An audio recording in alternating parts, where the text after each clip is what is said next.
Discipline that works. Undeniably, parenting is hard work. But holding back discipline when it is warranted makes the task even harder. Why? Because without discipline, 1, children continue to be unruly, which exhausts the parents. And 2, parents give inconsistent direction, which confuses the children. On the other hand, loving, balanced discipline can train a child's thinking and shape his moral character.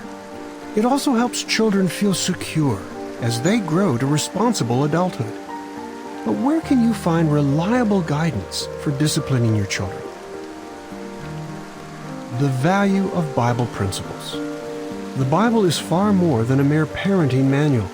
Its principles provide realistic guidance for families. Consider some examples. The Bible says, "Foolishness is bound up in the heart of a child." Proverbs 22:15, and footnote. Although children can be delightfully thoughtful and kind, they are also inclined to do foolish things. Therefore, children need discipline. Acknowledging that fact will help you fulfill your responsibility as a parent. The Bible says, "Do not hold back discipline from a child." Proverbs 23:13, and footnote. You need not fear that balanced discipline will damage your children or cause them to resent you later in life. When lovingly administered, discipline will help your children learn to accept correction humbly, a skill they will need even as adults. The Bible says, "Whatever a person is sowing, this he will also reap." Galatians 6:7. Parents naturally want to protect their children, and rightly so. Again, however, balance is needed. You do your children no favors by rescuing them from the consequences of their errors or by defending them when a teacher or another adult brings real misconduct to your attention. Instead, view those people as your allies. In so doing, you teach your child to respect authority, including yours. The Bible says, "A child left unrestrained brings shame on his mother." Proverbs 29:15. While parents should never be abusive, they also need to avoid the other extreme, that of being permissive. Children of permissive parents have little sense that the adults in the house are the ones who are in charge, says the book, The Price of Privilege.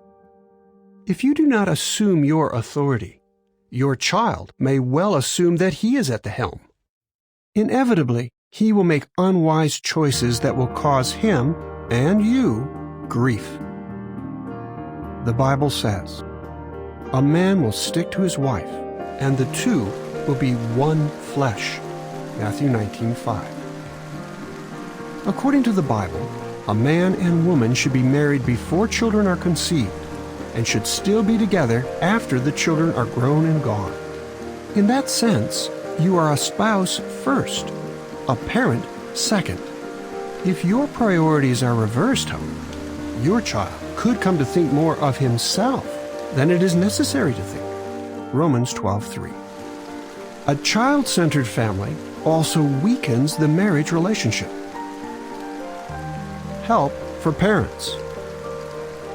For you to accomplish your goal as a parent, your discipline should adhere to these principles. Be loving. Do not be provoking your children so that they do not become downhearted.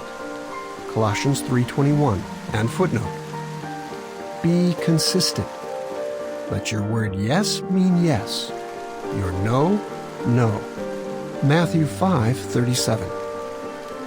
Be reasonable. I will discipline you to the proper degree. Jeremiah 30:11. The footnote reads, "For further information, visit jw.org. Look under Bible Teachings, Couples and Parents, where you will find such articles as Disciplining Children, How to Deal with Tantrums, Inculcate Moral Values in Your Children, and How to Discipline Your Teenager." End of footnote. End of article.